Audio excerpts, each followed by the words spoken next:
All right, ladies and gentlemen, this is Dean McRae here, your Liberal Democrat candidate for Eden Monero. This is also on the Resolute TV YouTube channel, and I'm here talking about how the climate has changed on nuclear with Mr. Jim Stewart, an engineer and a man very, very well versed in some of the new technologies in and around nuclear power and nuclear energy. And during my campaign so far, I've been calling for the lifting of the prohibition on nuclear. I certainly think as an energy form, it should be in the conversation for Australians to be able to access such great technology and power. And obviously we have the concerns that people come out with about safety, security and waste. So Jim, tell us about yourself quickly, and then we'll get into the nitty gritty of nuclear energy. Thanks, Dean. Engineer, I was pretty well aware of some of the issues of nuclear power, and of course, most of us have had all the scaremongering that goes on every time there's some incident. But what got my attention was the Royal Commission in South Australia in 2015 inquiring into the nuclear fuel cycle. Now, that Royal Commission was quite comprehensive, and it's all still online.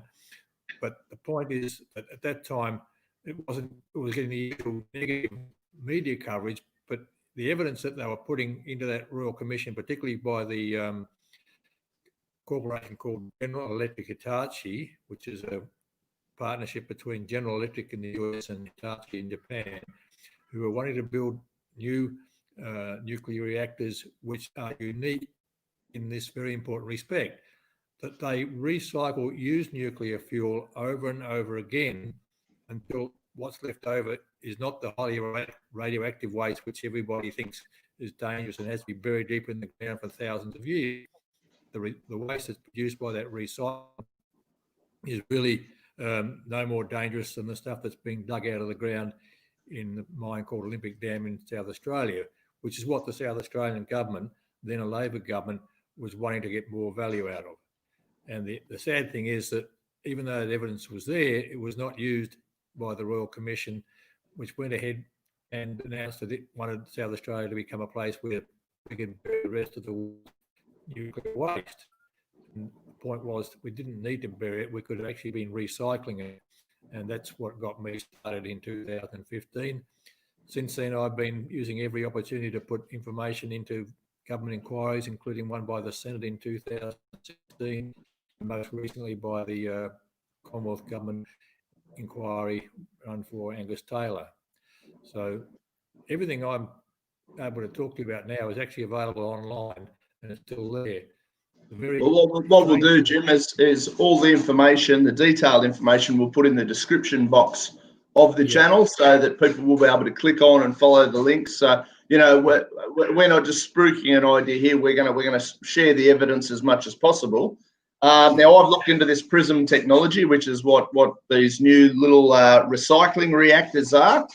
They look fantastic from my perspective. I think I don't want to live in the dark, but I also love the fact that we're using the waste. And I also love the fact that there is zero emissions. So I'm not a climate change panic merchant, but common sense says if we can create something that will give us everything we need without the waste, the damage, the problems, it's got to be on the table for exploration. And this technology looks pretty amazing. It is amazing. To me, the more amazing thing is that since 2009, General Electric have been trying to find a community to host a demonstration of this technology, which would, each reactor produces only about 300 megawatts. So that's why they call them modular, and you need to plop down as many as you needed. So if you've got a 1,000 megawatt power station, which is burning coal and creating all the hazard that does it, plus coming out of a coal mine, which has got even more hazards, then the safety implications alone will got me very determined to get this information out there. I even picked up on the fact in 2015 that the South Australian government had announced that it was going to close down the coal power stations in South Australia because they were uneconomic and unsafe. So I said, well, all right, that's the strategy which has been proposed in the article that was included in the 2015 Royal Commission evidence by Eric Lowen. He said you just plop these modular things down where you've got a coal-fired power station, and you took them up to the steam turbines, and that's it. And the point was that they haven't even been able to do that on a demonstration basis yet to actually justify the all the technical stuff that people need to have. And my point was that if you do that on a demonstration basis where it's being broadcast publicly, what's actually happening in that demonstration plant, then by the end of the demonstration, which would take altogether about 10 years, because it would take about 7 years to build the plant and 3 years for the first cycle. So even if they'd started it when they could have in 2015, we would still only be 5 years into that 10-year cycle. But the point is, it hasn't happened anywhere yet. Yeah. General Electric has been looking around the world, all over the world. They've actually got an agreement which was signed, I think, in 2011 with the UK government, which was going to use one of these plants, not just to recycle used fuel, but to get rid of all the plutonium warheads. That hasn't gone anywhere. That's unbelievable. Because the media makes more money out of scaring people than it does out of telling them the good news, which makes their scary stuff look irrelevant, which it is. Well, the first things I'm always questioned about when it comes to me sort of wanting to end the ban on even discussing nuclear is Fukushima, Chernobyl, and obviously the leftover waste. So this PRISM technology that we're talking about here obviously solves the waste problem. Now that's is a massive thing. It uses all the previous waste and it's turning it into something. So our environmentally conscious people should be really aware of that side of it, because they only get told the bad side, that we're recycling the waste, but we're also producing zero emissions after the plant has been built. I presume there would be some fallout, which people forget that happens with solar panels and wind farms and things as well. There is emissions in the building of the process and putting all these things together. So you've got to be completely off the planet if you don't accept the fact that there's always going to be a certain amount of trade-off. The question at the end of it is how many homes and businesses and how much of a country can a wind farm power versus how much can one of these little reactors power. And the other side of it, of course, is, Fukushima happened, and people seem to forget that with Fukushima, first thing that happened was an earthquake, followed by a tsunami, a 10-foot tsunami. And that's where most of the deaths occurred in and around the Fukushima nuclear plant. And after an earthquake and a tsunami, then the power plant had problems. So it wasn't really up until it had two very, very serious natural disasters within very, very short period of time that all that death and destruction was caused. It wasn't actually the nuclear plant that caused the destruction. And Chernobyl, we would just have to put down as a human error in technology. It was developing technology, and obviously it was a bloody big disaster, and we'd be mad not to acknowledge that. Are we right in saying that this technology doesn't have these same risks, or what are your thoughts? Absolutely. And this is this recycling technology and the PRISM reactor, it actually relies in the same way that normal physics does on if everything is lost. In other words, let's say there was a complete power failure and all the control systems went, it would just do the same thing as this 1986 reactor did, which was the temperature would start to go up, but after a minute it would come down again. And that's because it's designed to use all the natural physics of thermal conduction to take heat away when things get hot. And the really interesting part is that by using metal fuel rods, all the other power stations, nuclear power stations, don't use metal fuel rods. So they have to take the used ceramic fuel rods and make them into metal fuel rods.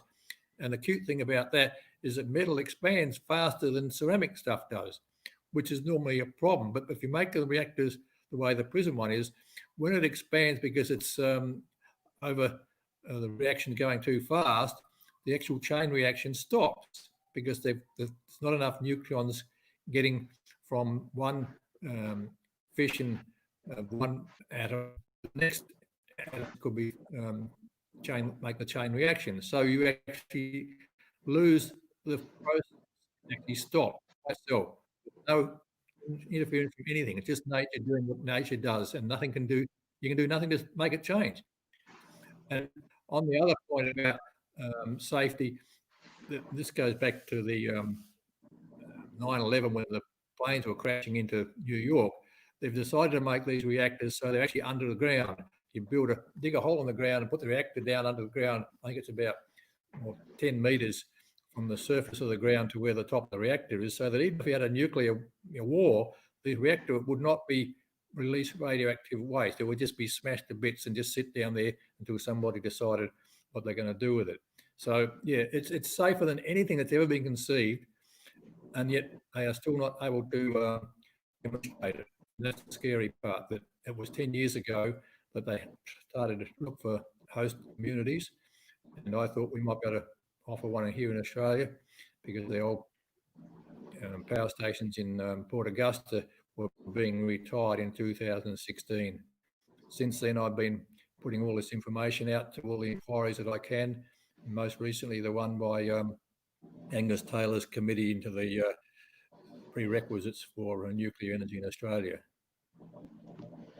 Mate, well, that's and that's part of the whole thing. I suspect for me, I'm not against wind power. I'm not against solar power. What I am is against Australians sitting in the dark and pensioners being afraid to turn on the heater in winter or the cooler in summer because they can't afford the power bills.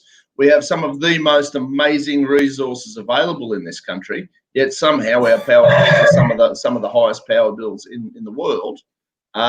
It seems absolutely batshit crazy to me that that's how it is.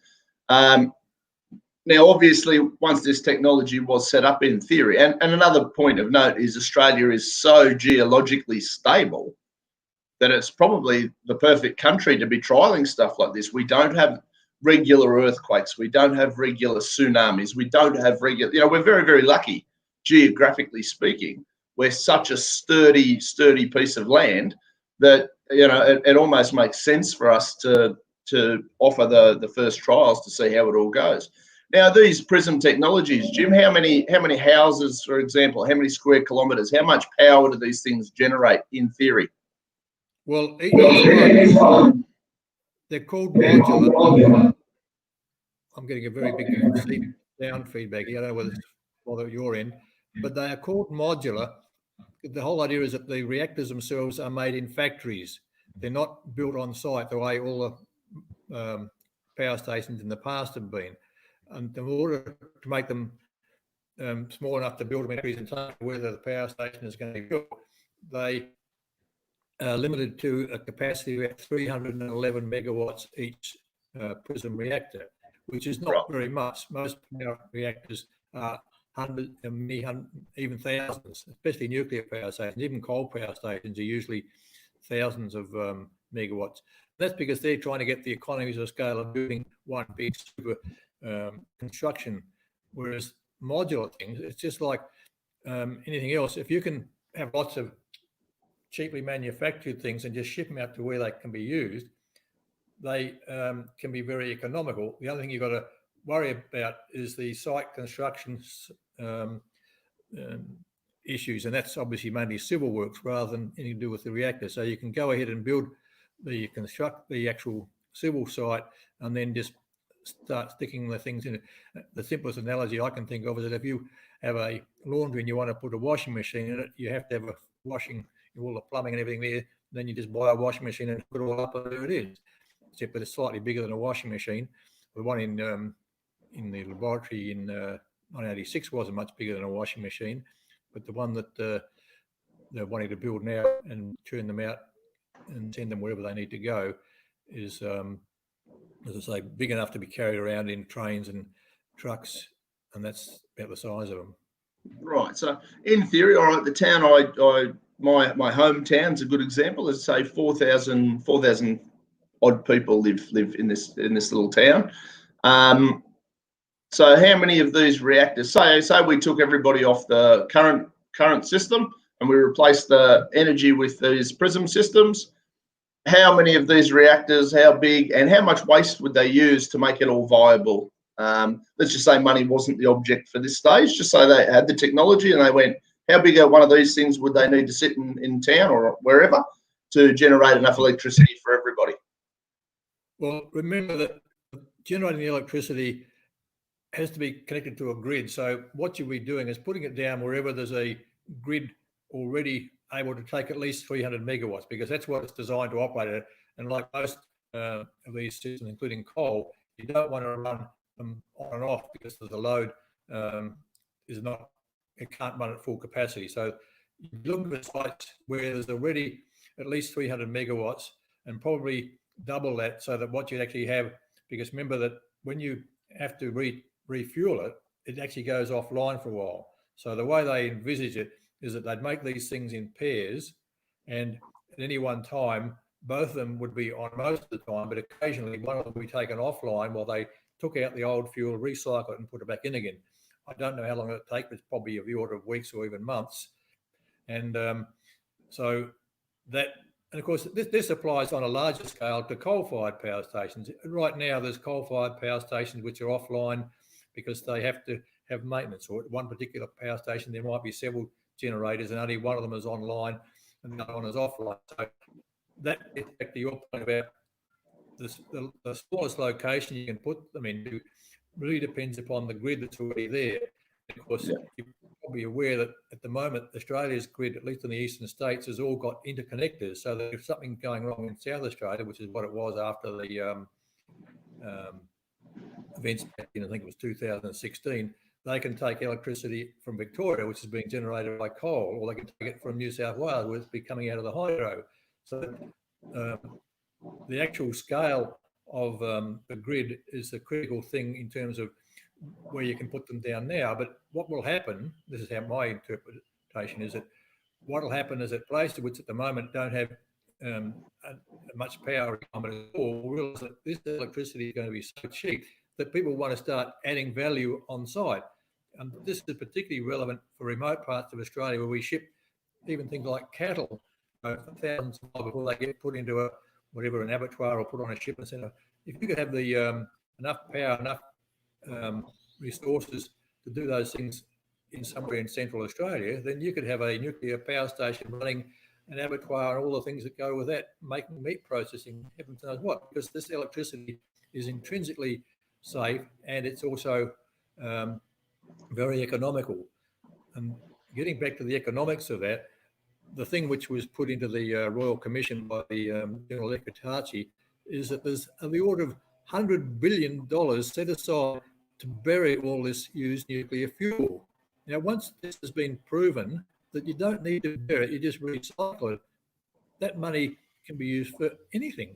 Now, the point is that it could be used to build the first demonstration site, and that's what General Electric Hitachi has been saying they want to do. But they haven't been able to get permission to do that.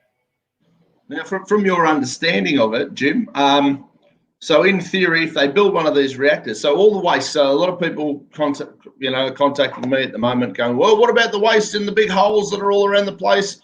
What do we do with it? So would we be, in theory, be able to dig up the stuff that's already been buried and start cycling it through these machines? Would that work? Would that be one?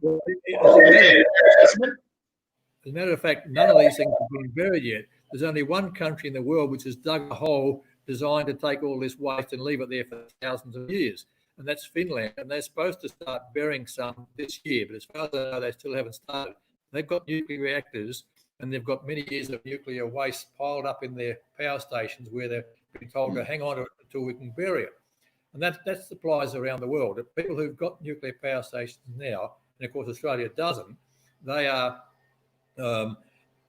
eager to bury it. Japan, of course, is the most anxious one because they've got power stations and all this nuclear waste in big cities, where it's not just in a remote, out of the way nuclear power station. They've actually got population all around them, and at the moment they have to go to great lengths to keep all that radioactive waste safe from any sort of incident.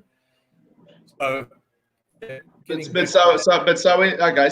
in theory, then you don't need to be mining uranium or anything like that anymore. We can leave that as it is, and all the stuff that's sitting in the nuclear reactors waste areas could just be taken, and there's 300 years worth of electricity. Is that pretty well? That's pretty well it. In fact, it's more than 300 years if you look at the total amount. It depends on how much you're going to get from any one source. But the point is, there was an article published in the Guardian in UK back in 2012 saying it would be enough in the UK from all of its nuclear waste, because it's been going a long time, and its plutonium weapons, to go for thousands of years just on the waste they've already got. Now, of course, that creates a massive conflict of interest, because all of the existing sources of electricity can't compete, and they never will be able to compete while that stuff is still there.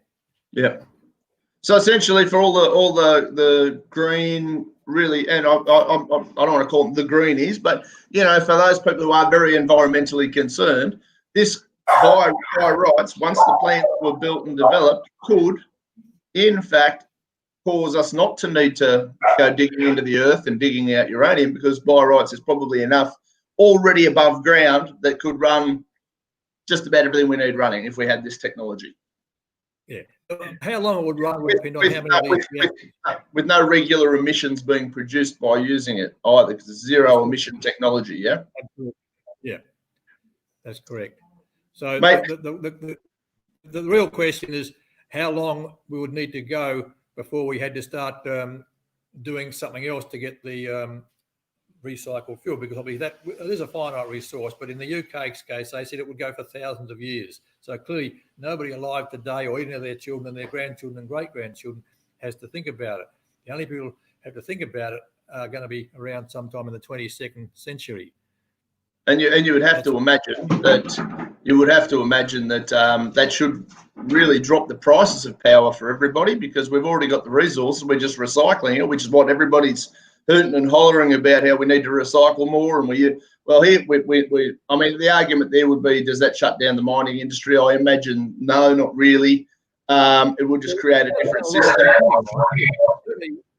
But remember, in South Australia, the mine there, that's a copper mine which produces uranium as a byproduct. Most of their revenue comes from the copper. So some mines which currently produce uranium would be would put out. But even more than that, all the people who are currently running nuclear power stations using the conventional technology, they wouldn't be able to compete.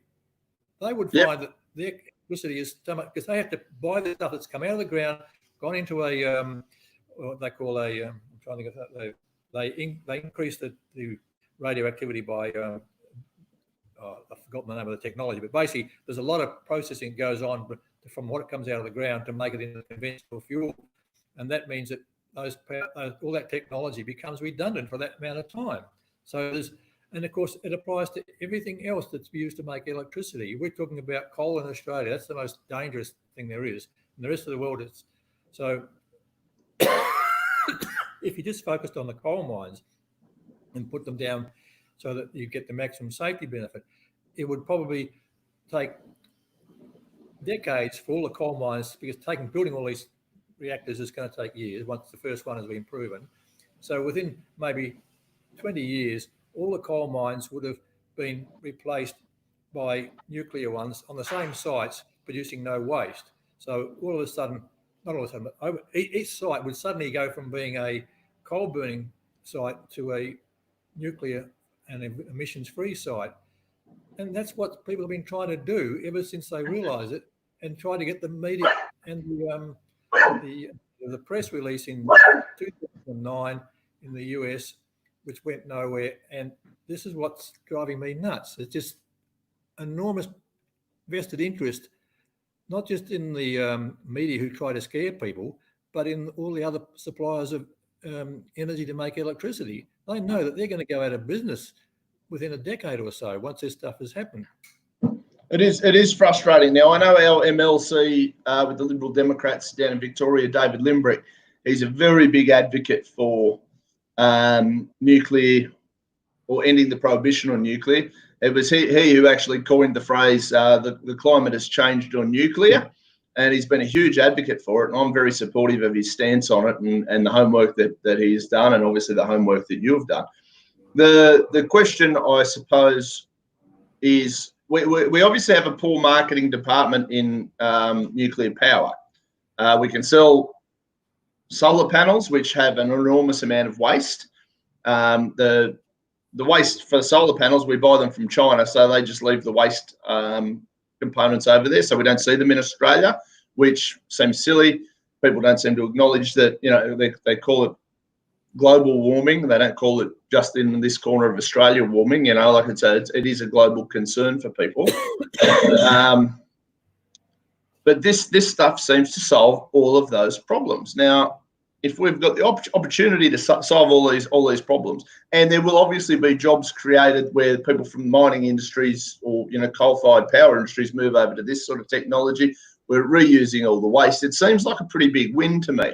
And as Liberal Democrats, we sort of believe every version of electricity should be on the table, or at least in the discussion, and then let the best man win, so to speak. So if you provide cheap, solid base energy for the country, and it's not creating emissions, and I think death per terawatt, is that correct, is the lowest relative to nuclear out of any industry. So out of all the energy-based industries, nuclear has the least amount of deaths per energy created. And it seems like it's a no-brainer to at least explore. At the very least, we've got to be exploring it. It is a no-brainer. Where the braining problem comes in is in government bureaucracies who pretend that they know what's best to make things safe. And that is what has been stopping the US government from doing what it should have done and say, yeah, go for it. But that's the sad thing is that they have to get permission from these people and they won't give it. Now, that means that the bureaucracies, not just Australian bureaucracy, which is just like every other bureaucracy, claim to be protecting us, just like they're doing now in the COVID lockdown. But in reality, they're more concerned about their own reputations and their own security. So if they just say, well, if you think it's going to work, go ahead and do it. If it doesn't, if it blows up, then you're going to have to wear it. And in fact, that's actually something which is in this report that I've put into the my submission, and that is that under the International Atomic Energy Agency, which is a thing which regulates energy around the world, at least all those members of that organisation, which is basically all the nuclear powers that you've ever heard of, and probably a few that you haven't, they say in their management of safety that the first responsibility is the owner and operator of the nuclear plant. Governments are supposed to provide something. Now, what they provide is just nothing. It's actually worse than nothing. It's dangerous. Governments trying to regulate safety don't admit that they don't really have to manage safety. The real responsibility is somebody who does it. So if somebody wants to build a wind farm, you shouldn't have to get government permission to build a wind farm. You might have to get the local neighbours to agree that you're going to have all this traffic going in and out and all that. But governments are the problem. And that is not just me saying so. There is a decade of evidence of that in relation to nuclear power. In fact, there's more than a decade, because there was another small modular reactor which Japanese company, I forget which one it was, wanted to build in Alaska of all places. You can imagine that they don't have very good power supplies up there. And the local community said, yeah, let's do it. In 2004, the community said, we want to have one of these nuclear reactors. It wasn't a PRISM, it was a different one. I forgot what it was called now. And that still didn't happen.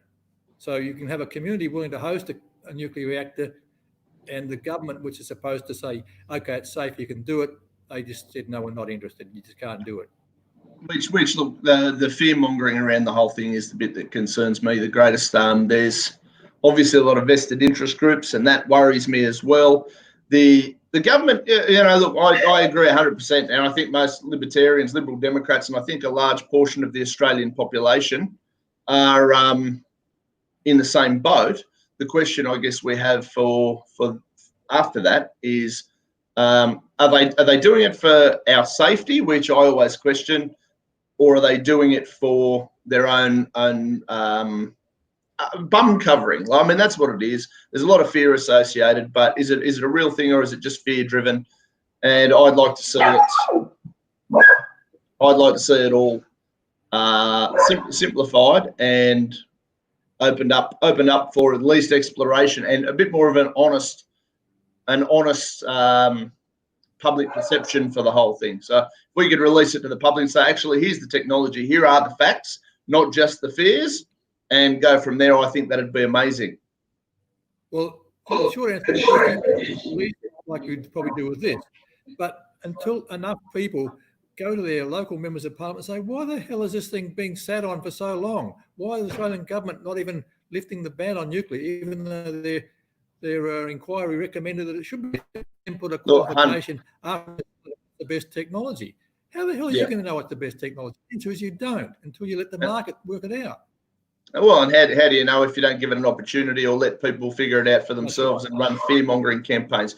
Jim Stewart, thank you so much for your time. We'll run this live. It'll go up in the next day and a half. Once it's up, we will turn around and promote, share, and hopefully get some people's attention.